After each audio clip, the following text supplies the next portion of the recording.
What's up, everybody? This is Beer in the Conversation, the world's #1 show for comprehensive barber shop talk. This is your boy Rashid Muhammad. I run it solo till my partner Laris gets into place. Hope everybody's doing all right. It was certainly not planned for me to be solo to start this thing out, but you know what? We're just gonna move with it the way that it is. What is there to talk about? I guess there are a few things to talk about. As you all know, I'm a baseball fan. I'm generally, me and Pierce are the baseball dudes in this whole crew. This week we saw the end of an era. We saw Freddie Freeman leave the Atlanta Braves after 11 years. He has signed a deal with the Los Angeles Dodgers. If you ask me, it feels like Freddie's agent kind of screwed him over. Because he didn't sign for the Dodgers for a whole lot more than the Braves were willing to pay. I think Alex Anthopoulos, GM of the Braves, made a bold move. They've been trying to sign Freddie for a minute, and he hadn't made a decision, and, he was put in a tough situation. There was a good first baseman on the market, Matt Olson, and if Freddie signed with somebody else, then the bargaining leverage that Oakland would have had over Atlanta would have been much higher, because they'd have been like, who you going to get? So they did what they had to do. They signed Matt Olson. The Yankees signed Anthony Rizzo. The Blue Jays signed Matt Chapman, and that kind of collapsed Freddie's market. So he ended up signing with the Dodgers for 6 years, $161 million, I think. It's a good deal. And look, I always support somebody trying to get their worth. But it did feel to me like Freddie and his agent may have overplayed their hand a little bit there. But whatever, we got a good first baseman. They also signed Matt Olson for 8 years at, I can't remember, maybe $170 million. So, the Braves got a younger first baseman who I think is going to be really useful at Truist Park. So we'll see how it goes. But I definitely wish Freddie Freeman the best. In other Atlanta sports news, the Falcons. Yeah, nothing. I got nothing to say because there's nothing. They have done basically nothing during the signing period, so I don't know what to say about them. Now there is some talk about them going after Deshaun Watson, which we'll see how that works out. But as of now, not a whole lot to talk about with the Falcons. Atlanta United's got off to an okay start, so there's that. So yeah, that's all I got. Well, and also just now Georgia State got their butts whipped by Gonzaga. But they held tight in the first half. It almost looked like they're going to make a game of it. And then one of the big men fouled out, and it was all downhill after that. But, shout out to the Panthers for at least making it to the tournament, even if it was the 16th seed to play the #1 seed. It's always a good thing to get there. What's in the news? So obviously, you got Ukraine in the news. You got inflation in the news. You got the Federal Reserve raising interest rates in the news. And I think all these topics are very closely related. Obviously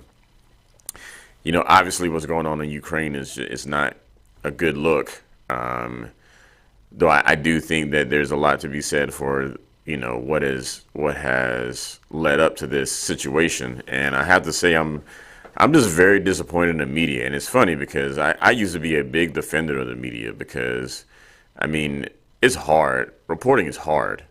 The facts don't just run to you. To be a good journalist or reporter, you have to go to the facts, and you have to go to as many facts as you can. And it's not hard to suss out all the facts. And it can be forgivable if, as a reporter or as a news agency, you haven't really, you may have missed something every now and then. You may have missed some nuance. You may have missed some detail. But I feel the way that our media has gone over the last few years, they just don't care about the details. And I think, a few years back when I would hear them talk about this whole both sidesism is the thing that you hear about. The idea that, both sides of a story don't require equal coverage if one side is obviously right? And I got a lot of problems with that. Number one, because I have never in my entire life seen a situation where both sides of a story, when there are two sides to a story and one side is just 100% right, there's always some insight to be gained from the other side. But then The big reason I haven't heard that is because I ain't never seen a story that had two sides. I mean, stories have infinite sides.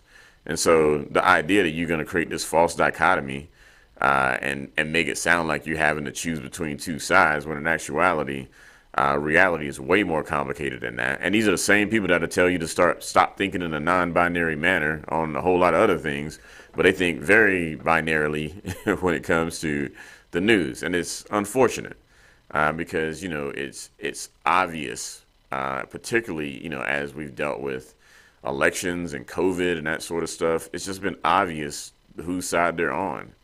And I just, I'm not a fan of it. And I mean, we can go back to the greatest hits. I mean, if you remember, and I think a lot of it started when Trump got elected. And before Trump got elected, Comey, who was the head of I think he was head of the FBI. I guess that would have been Obama's FBI, released a statement maybe a few days before the election that one of Hillary Clinton's former aides, Huma Abedin, I think that's her name, that she had a laptop that her husband Anthony Weiner had, and Anthony Weiner, the guy that was literally showing his penis to people over social media, that somehow they had a laptop that had top secret information on it. And if you remember, there was this whole thing about Clinton's emails, and that her emails were kept on a non-government server, and that it could have had some top secret information. So there's a big investigation on that. And this was kind of part of that. It was that there was potentially top secret information on this laptop. And so, the media reported on that and got in their heads after Trump won. The narrative that came out was that, well, it was that reporting that allowed Trump to win the election, right? Now, I mean, if you think about that for like 2 seconds, I think it's clear that this is just a case of, Democrats trying to deflect blame for running a terrible campaign and or terrible candidate for all that. And they should just be ashamed of themselves that they lost to Trump. But they think that somehow some significant number of voters decided to vote for Trump because some emails on a laptop. I don't buy it. I think for the most part, people are going to, at that point, people who are going to vote for Trump are going to vote for Trump. People are going to vote for Clinton, we're going to vote for Clinton. But, and it's funny because it's the exact same thing that Donald Trump does. Donald Trump loses, and it's because the election was stolen, or it's because, people cheated or whatever. Whenever Trump gets a bad outcome, he has to blame it on something else. And that's exactly what Clinton did going into Trump's election. But I think, you can always depend on politicians to learn the wrong lessons from an election. And in this case, the media learned the wrong lesson, but I think it's because so much of the media, not all of it, but a lot of the media, minus Fox News and a bunch of just internet-based media outlets, they're just clearly in the tank for the Democrats. And so they were just horrified at the fact that Trump got elected. And they were horrified, and they thought that they were the ones that caused it. And so, that's why we got this whole misinformation situation where, all you hear about nowadays is misinformation and fake news. If you remember back in the day, the first time fake news really entered the lexicon here in the United States, it was coming from the left. It was Trump that just, he appropriated the idea of fake news and he threw it back on them. And so now, that attack has been mostly associated with Trump.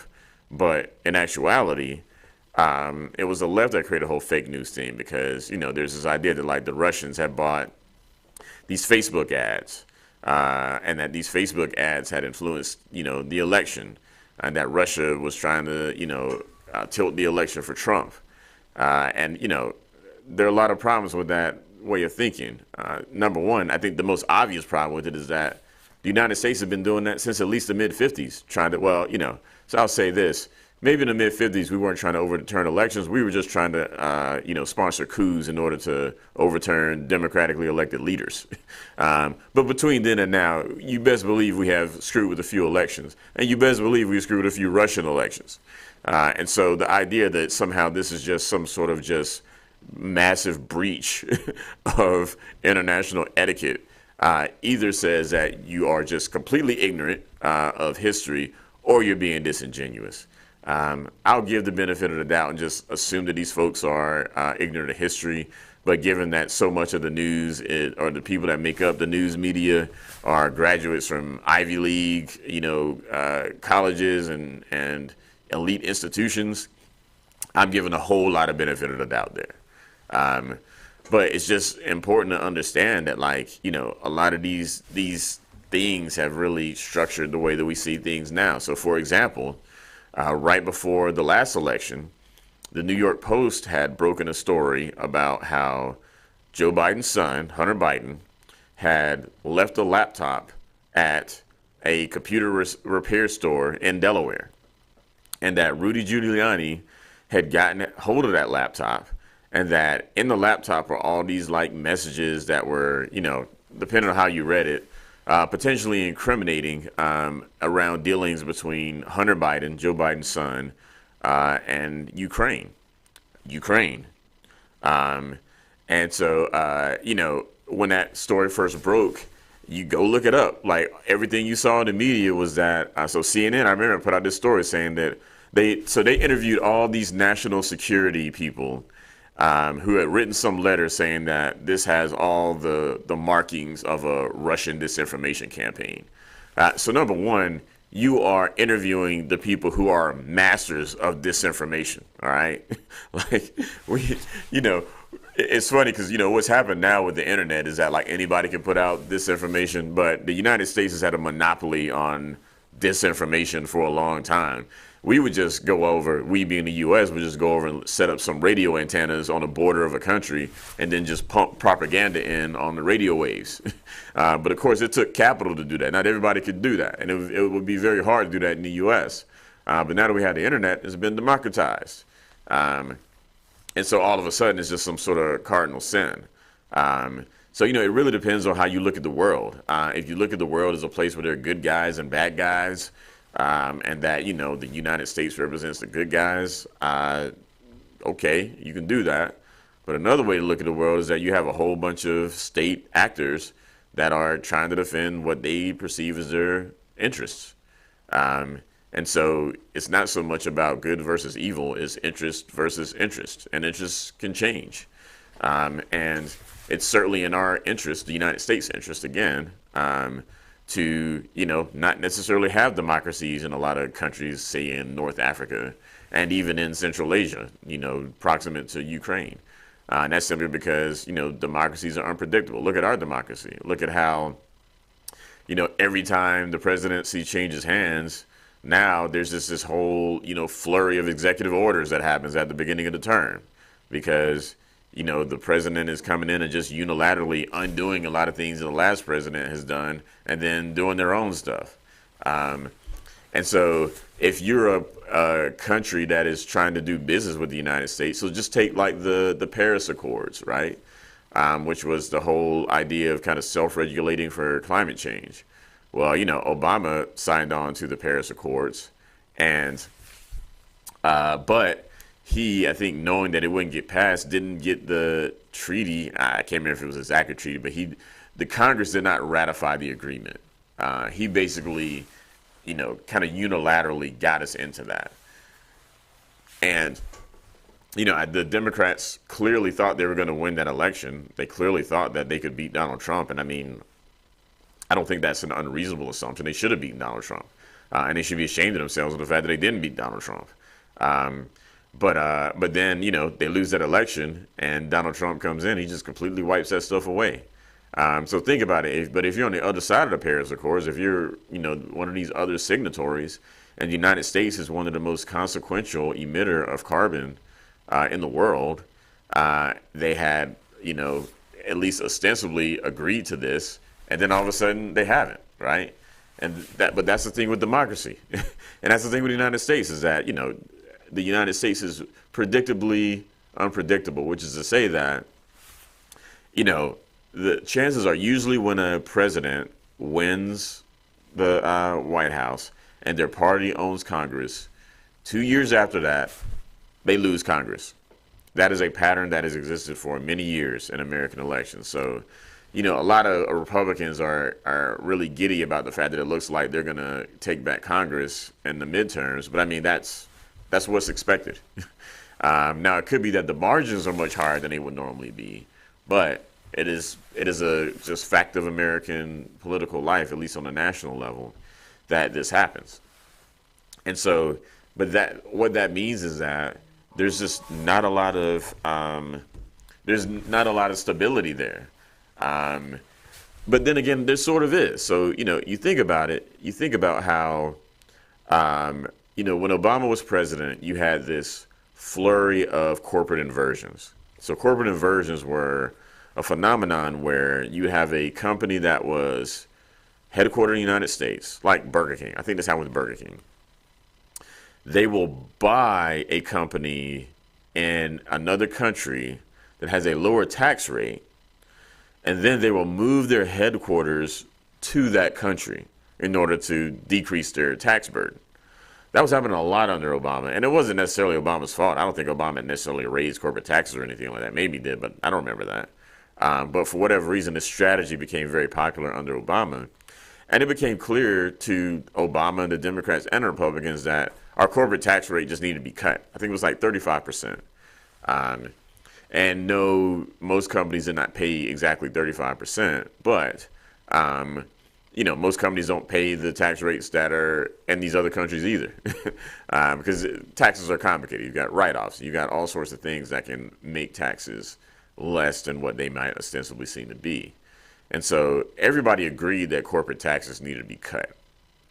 But of course, when Trump gets elected and the Republicans pretty much unilaterally pass this big tax cut, the Tax Cut and Jobs Act of 2017, they cut the corporate tax rate to, I think, 15%, which is a dramatic cut, or maybe 21%. I can't remember, but it was a dramatic tax cut. And the inversions, as best as I could tell, stopped. But of course, the Democrats were going on and on about how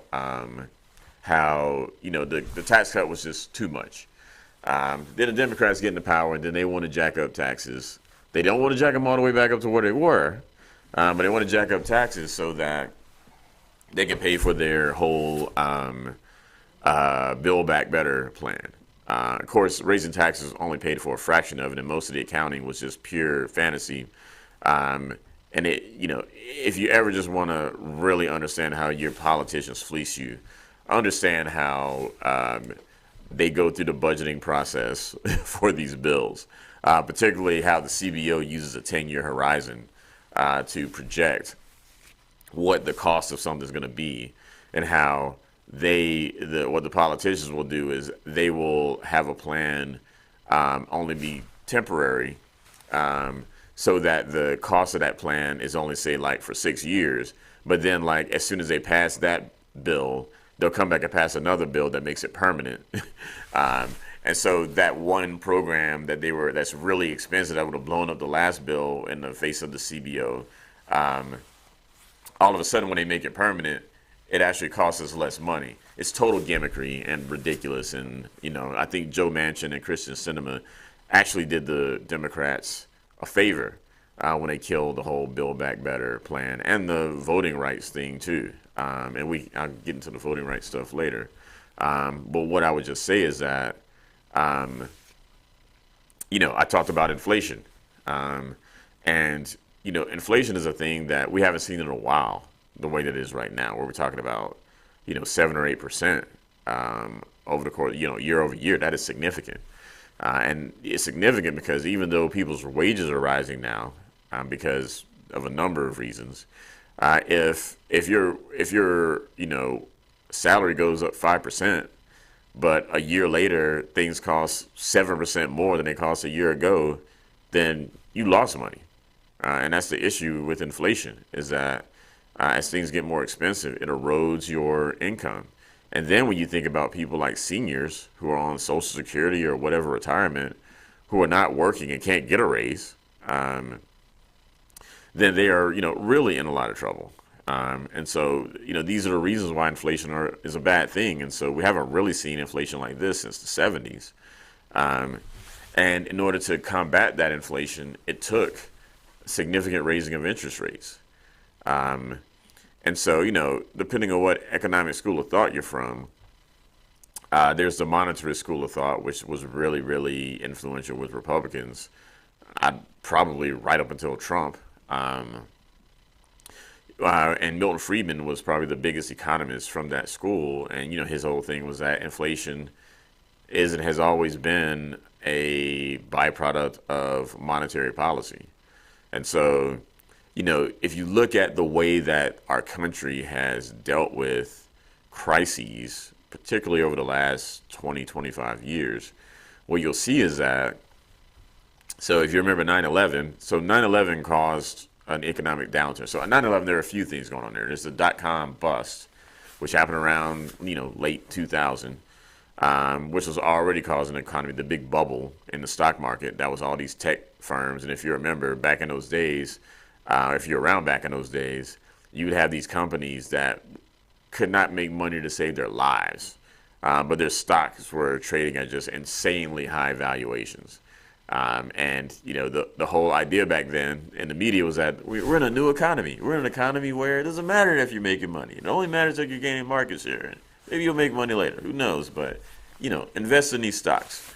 And the people who did that and didn't get out just lost a lot, because a lot of those stocks crashed. I mean, we got a few companies out of the dot-com bust that, we got Amazon and eBay out of that, but the overwhelming majority of those companies crashed and burned. So we had that, and then we had 9/11, and we were in kind of a double hit as far as the economy goes, and so we get into that recession.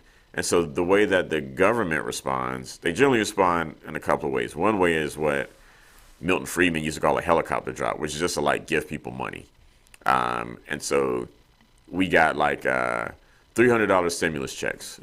I think Bush gave two $300 stimulus checks, so $600 whole dollars to people. And the idea behind that is, what a recession represents is it represents a downturn in the economy. So it basically means that a lot of businesses are just making less money. People are buying less. So in economics, what you would call demand has receded. And so what the government will do is the government will try to stimulate demand, right? And so the way that they stimulate demand is they give you money. And so the idea is that for most people, not all people, but for most people, if you give them, $300 or $1,000, they'll go spend it. And so when they spend it, they're spending money at businesses that hire people, and that demand will allow those businesses to, make more revenue than they would within a low demand environment. So this is an idea called aggregate demand. And so giving people money creates incentives for people to spend money, which stimulates the economy. But another thing that happens is from the government, but usually stimulus is something that comes from Congress. So they will just, pass a law that, gives people money. But the other thing that happens is through the Federal Reserve. And so the Federal Reserve is the central bank of the United States of America. And it's kind of hard. I don't know if it's appropriate to get too deep into, monetary policy and how the banking system works. But just know that there is one bank to rule them all in the United States. And so what they will do is they control, since they're the central bank and all banks roll up to the central bank, there are certain specific interest rates that this bank controls. And so before I get too deep into that, let's just talk about interest for a minute, because interest is a really important thing to understand, even outside of the public finance stuff that we're about to talk about. But, interest represents the cost of money. So if I need $1,000 and I don't have $1,000 and I can't get my mother or my brother or my friend to give me $1,000, chances are I'll go to a bank. But you know what? Let's not even talk about going to a bank. Let's keep it in the family. So say you have two sisters, all right? And they both want to borrow $1,000 from you, all right? So one sister has a good job, has had that job for 10 years. You have seen how she handles her business. She's very reliable. She's very stable. The other sister um, has, picks up jobs every now and then, has a very patchy income, and has a history of this, has never been very reliable. Matter of fact, other people that have loaned that sister money and she hasn't paid them back or has only paid back part of it, right? So the question is, number one, who'd you rather loan to? Well, obviously you'd rather loan to the sister that's more reliable. But then the thing is that, so say you've got $1,000 for each sister, all right? And the question becomes like, what are the terms of the loan? So maybe for your sister that is less reliable, you're like, I give you $1,000, but I need it back like next week. I need it back faster. Whereas with the other sisters, you may be like, you know what, you can take a few weeks. I know you're good for it. You can take it. Or one thing you could do is say, all right, well, look, unreliable sister, you can pay me back in the same amount of time that the other sister pays me back. But to make it worth my while and to accommodate for the fact that I might not get all my money back, I need you to pay me a little bit more back than I loaned you. I may need you to pay me $1,100 back. And maybe we cut this up in payments, but all those payments are going to equal to a total that's higher than what I loaned you. This is the idea of interest. The idea is that when people make loans, based on the caliber of the person that they're loaning to, and this is not moral caliber, this is just propensity to get your money back, there are going to be different terms on those loans. So, a lot of times we wrap this up into credit. So a person with good credit has got a good record of paying people off, they'll get better terms. People that have bad credit will get worse terms. But the point here is that the interest rates matter, and interest rates are a function of time. So if you loan somebody money over a day, then whatever. Like, I give you $1,000, you give me that tomorrow, whatever. But if you loan it over a year, then a dollar is going to be worth less a year from now than it's worth now. Right now, a dollar is worth 7% less a year from now than it's worth now. So how do you make up for that 7% that you lose? Well, that's interest. That's what interest does. And so that's really how banks think about loaning you money, is based on your credit worthiness and how long you are keeping the money. That is going to determine the interest rate. And that's how interest rates are calculated. However, the Federal Reserve actually controls interest rates. So again, interest rates should be a function of risk and time.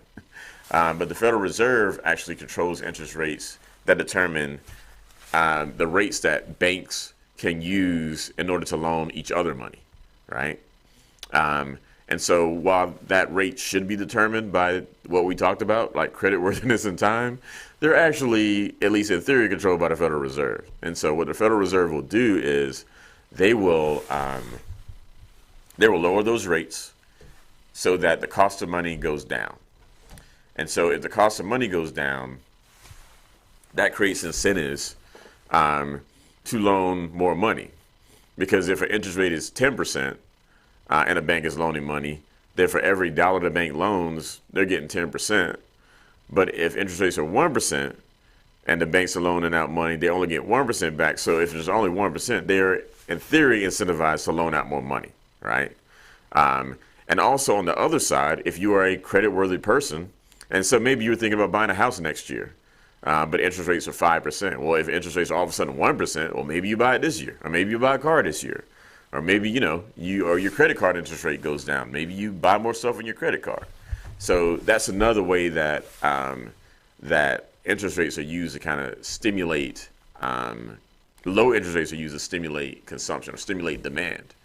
And so when it comes to inflation, one of the ways you fight inflation is through interest rates. So, cutting interest rates is designed to keep people from saving money, because there's this idea called a paradox of thrift, which is that in an economy, if people have a whole lot of money in the bank, and the economy is going down, they're not going to spend money. They're going to save it. They're going to sit on that money because they don't know. Maybe they'll lose their job. And so they want to make sure that, if a rainy day comes, they're going to be able to do something with it.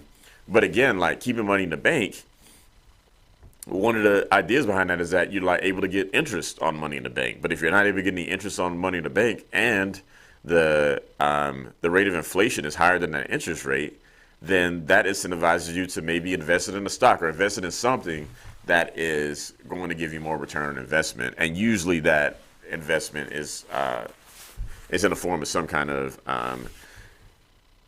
excuse me, some kind of consumption of a security, or even in some cases a good or whatever. But people don't like to sit on money and lose money. But that's what's happening right now. People are losing money. And so what the Federal Reserve did back in the 1980s, when Jimmy Carter had presided over a lot of inflation, and even Gerald Ford before him, and even I think it was throughout the whole 70s, is they raised interest rates dramatically high, like 18%.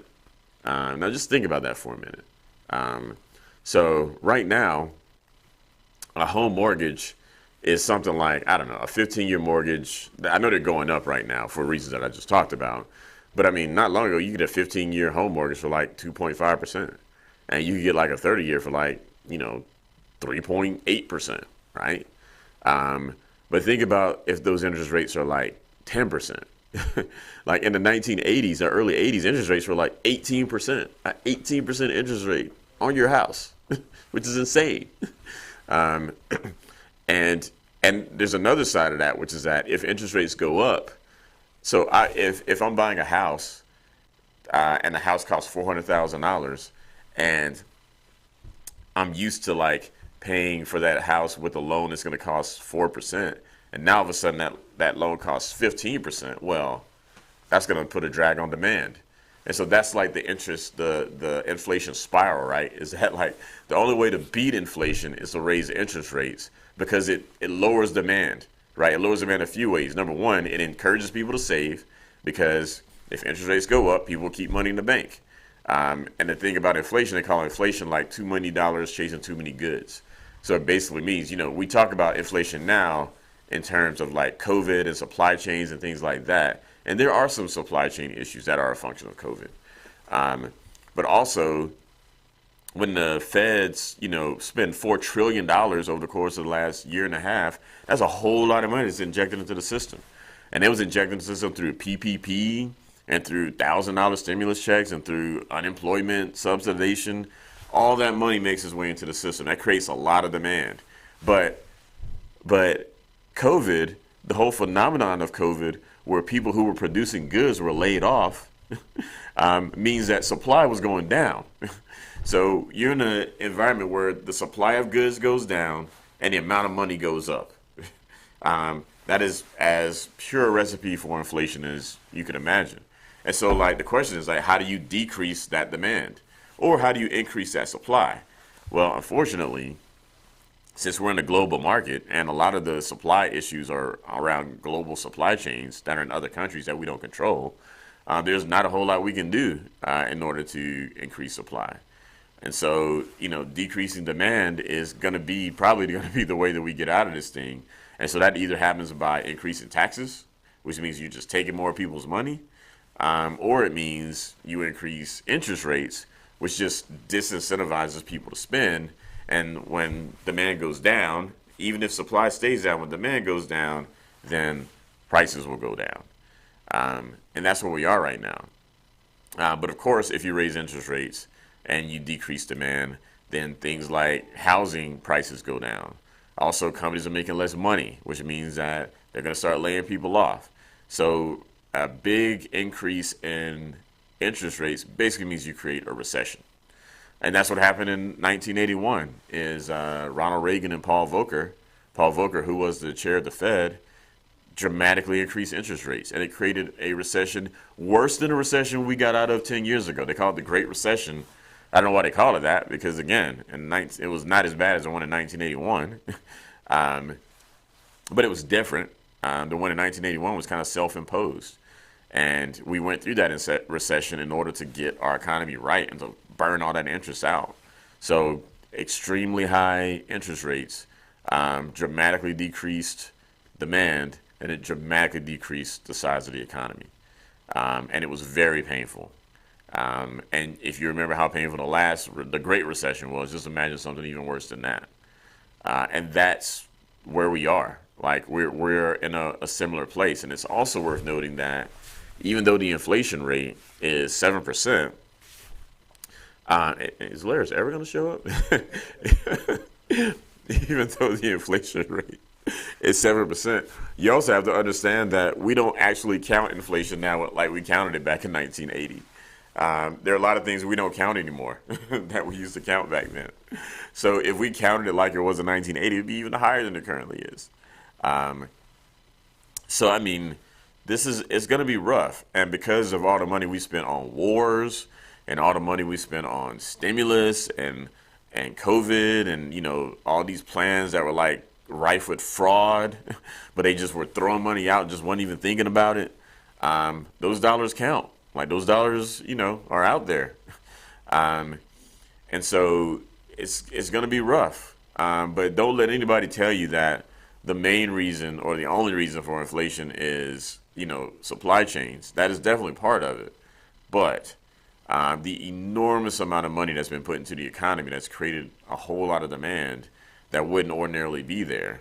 Again, the United States economy is worth like roughly $20 trillion.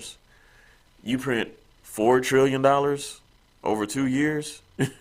That is a significant percentage of the economy. It can't not have an impact. Now, when they did a similar thing during the Great Recession, but the thing they did during the Great Recession was they printed money and they gave it to the banks because the concern was that the financial system had frozen up and they were worried that people were going to do a bank run. And as you know, or you should know, but you're about to know now, the way a lot of banks work, like, when you put your money in a bank and they, it doesn't necessarily go into a safe and they just keep it there. And then when you want your money back, they just go to the safe and pull it out. When you put your money in the bank, they're giving it to somebody else in order to generate what? Interest. And so the way that whole system works is banks only are required to keep like 10% of their assets on hand, which means that like if a bank has, $1 million in loans, it might have $10 million in outstanding obligations, right?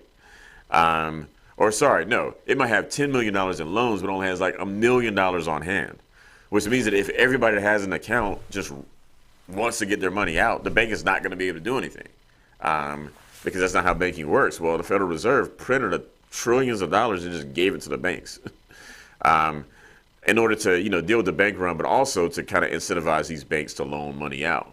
Now, the Federal Reserve also paid the banks interest on those reserves, which created a whole other weird situation where the Federal Reserve was basically paying banks to sit on money. But that's why we didn't get the kind of inflation that we have now, is because those banks were given an incentive to sit on those dollars.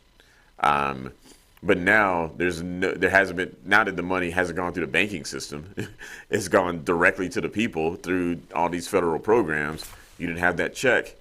Now you have inflation. So it's going to be rough. And so now you've got inflation because of money printing and because of supply chains. But now you got Ukraine. Now you have a situation where things like wheat and oil are going to start to get more scarce on the global market. And what is that going to do? Supply and demand. The supply of these goods goes down. Even if demand stays the same. If demand stays the same and supply goes down, that means prices go up. All right. That's the thing.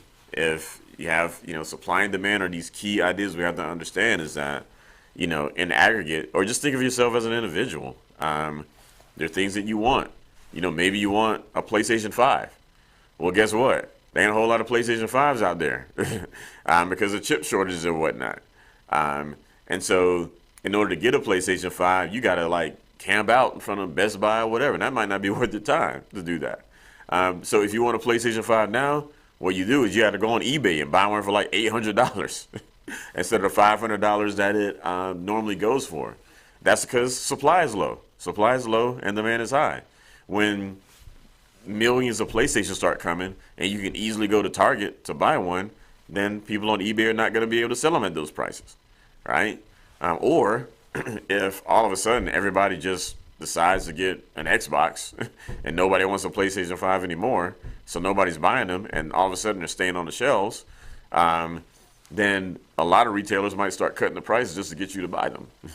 And that's just a an individual kind of illustration of how supply and demand works, but it works in the aggregate too.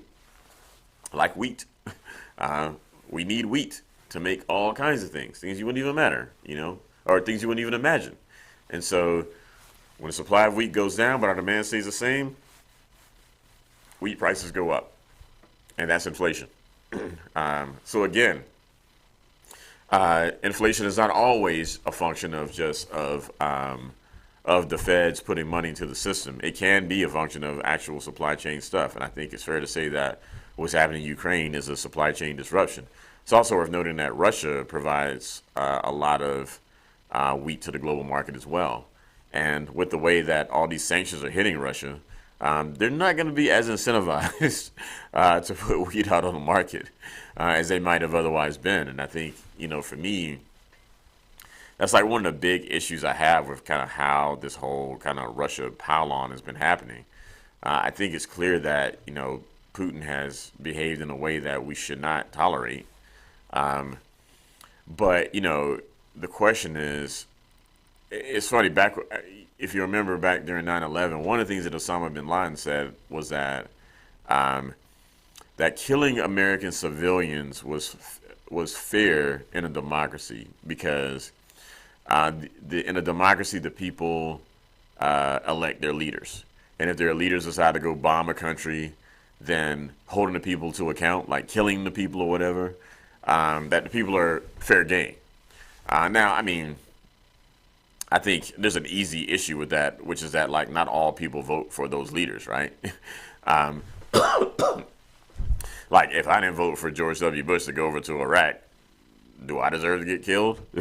And the fact of the matter is that the majority of Americans don't vote for any president. The president always wins with a minority of the voting age population voting for them. But when you look at the Russian situation, the basic narrative that you get around Russia and Putin is that Putin is a dictator, which fundamentally means that the Russian people don't necessarily control who's in power.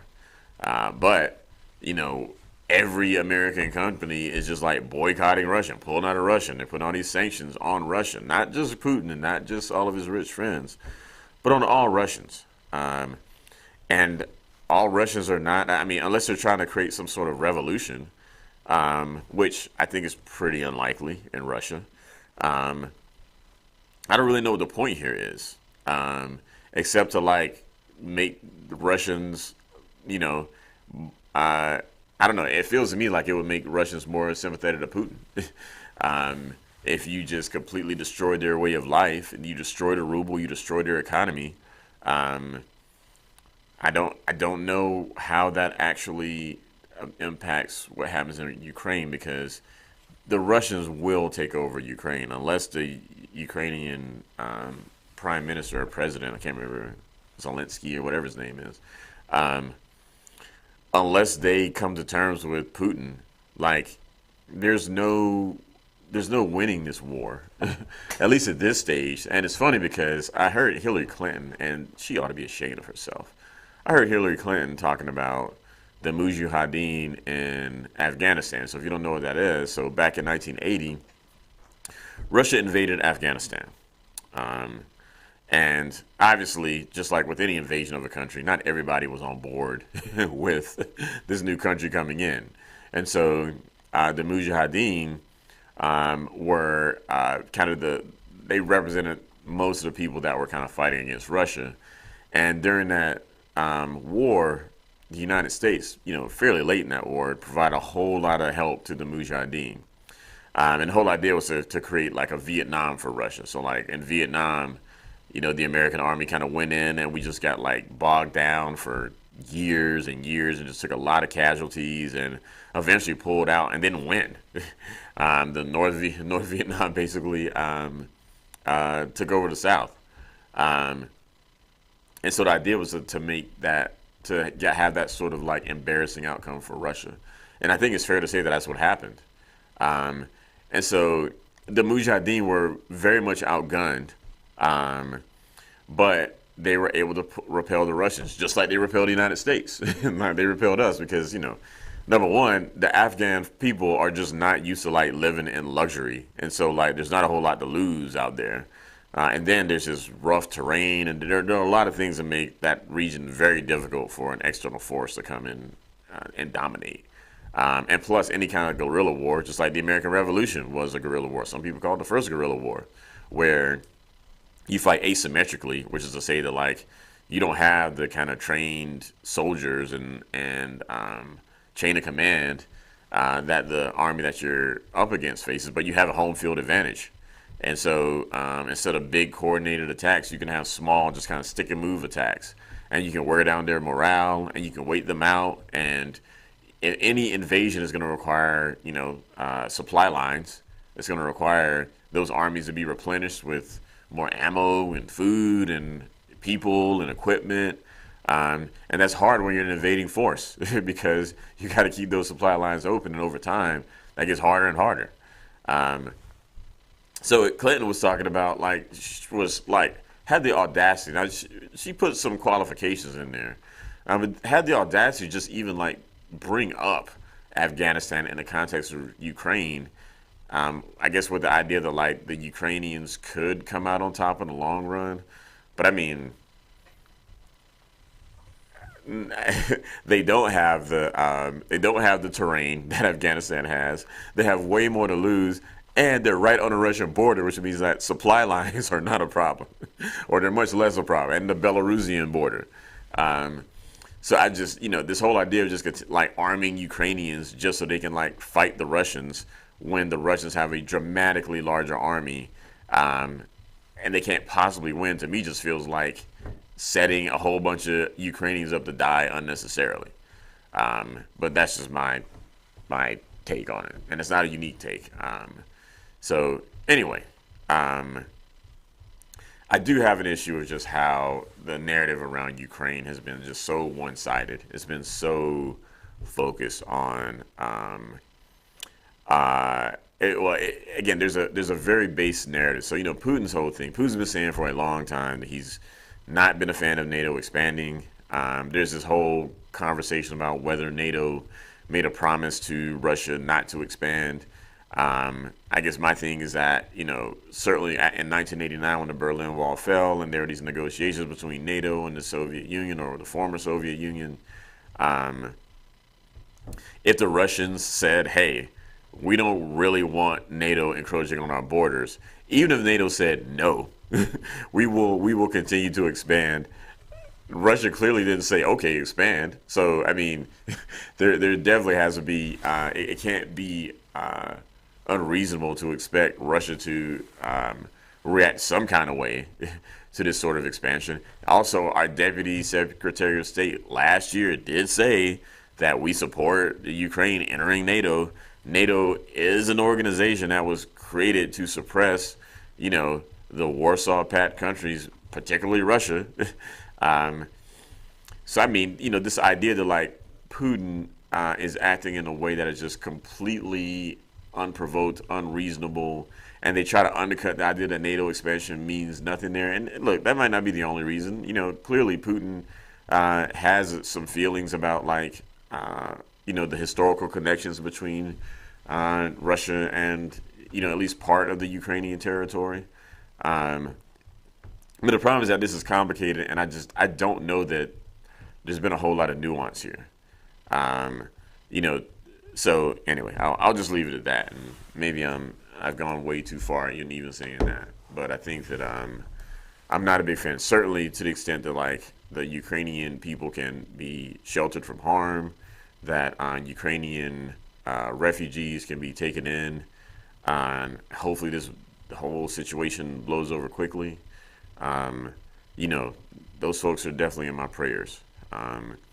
But it is not reasonable to me to act like you didn't see this coming. And when they start like cutting Russia off as they are, the question becomes, what does Russia do? And I think there's an obvious answer to that, which is like Russia becomes more and more integrated with China.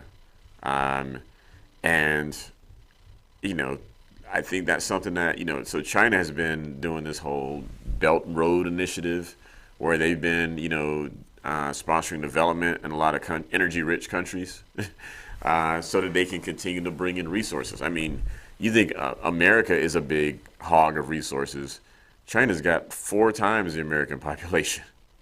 The only thing saving us is that a lot of those people are not like in highly developed situations, but they're industrializing quickly, and so they have a tremendous need for energy because energy ultimately, and the cost of energy, is ultimately the thing that drives quality of life in any country. And so they're trying to increase their quality of life, which means that they're going to increase their energy consumption. And it ain't going to be all green. It ain't going to be all solar panels and windmills. They're going to be burning coal. They're going to be building nuclear plants. They're building both of those right now. And they're going to be pulling energy from other countries. And if Russia's shut off of the global market, they become a very prime supplier of energy to China, who needs it. And so, so what happens on the other side is that the rest of the world's quality of life goes down because their energy costs go up. China's quality of life gets better. And I would, when the UN held that vote on, condemning Russia, go look at that. Go look at who voted for that, who voted against it, and who abstained. And you'll start to get a picture of the current global order. And I mean, because of the things that we talked about earlier, where the United States, from a financial standpoint, is a wreck.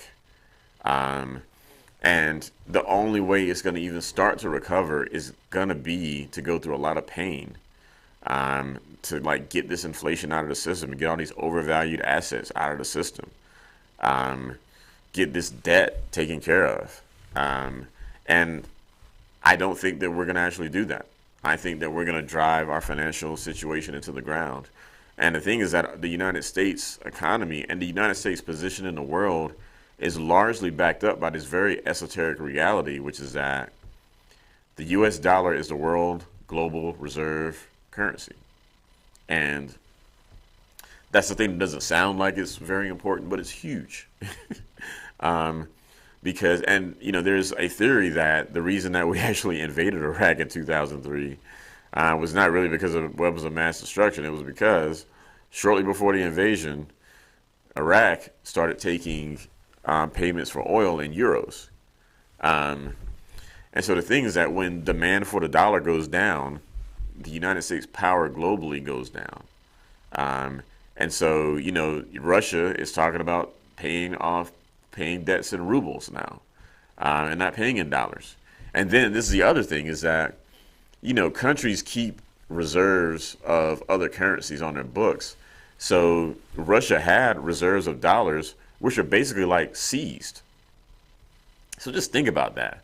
Like, think about that if you are running a country and you are trying to, maintain your fiscal situation, and you have a certain percentage of your country's assets that are held in a particular currency, and then all of a sudden they just seize it. they can do that. I'm saying like that's the sort of thing that discredits the dollar. The other thing that discredits the dollar is just printing a bunch of money, which is what we've done. So like, we're in a situation where the reason we've been able to get into all the debt that we're currently in is because everybody has faith in the US dollar. But at the same time, we are doing things that discredits the utility of the US dollar on the global market. Which means, and the thing is that like the United States dollar being the reserve currency is one of those things that's going to be true until it isn't. Like, it's probably not going to we're probably not going to have time to prepare for that. It's probably not going to be like the UN is going to put out a bill. It's just like, all right, in 10 years, the US dollar. No. Countries are just going to stop buying dollars and they're going to start taking other currencies or a basket of currencies. And then we're going to be SOL. And I think that's where we're headed. Maybe I'm right, maybe I'm wrong, but I just don't see our government or our population, which is so averse to pain, which doesn't save like it should save, doesn't prepare for a rainy day like it should prepare for a rainy day. Um, and so, what are we going to do? What are we going to do when, you know, a massive recession hits and the Federal Reserve is not able to print a whole bunch of money because it won't mean anything? Um, I don't know, and I hope I'm wrong. But I don't see I don't see anyone or any of our politicians being to the level of Reagan and Volcker. And you know, as imperfect as Reagan was, I think he deserves a lot of credit for um, doing what needed to be done, as just, you know, unpopular as that was at the time. It solved the inflation problem that we'd had for a long time at great cost. Um, and politicians, just like the American people, politicians aren't really, you know, all that interested in paying costs these days either. So, wow, are we at time? Are we almost at time, Jack? All right, well, yeah, that's what I got. I hope somebody watching got something out of that. I hope at least one person was watching. So, yeah. Appreciate you all tuning in as always. Maybe this is a different kind of barbershop talk than y'all are used to hearing. But you know, what I would say is don't believe anything I said. You know, watch this, go research it on your own, because I mean, we're not in a great place right now, and it's going to be very hard for us to get out of this without enduring a lot of pain. So, you know, save those dollars or buy some gold, figure out how to grow your own food, because I think it's going to be rough. But I hope I'm wrong. So take care, y'all.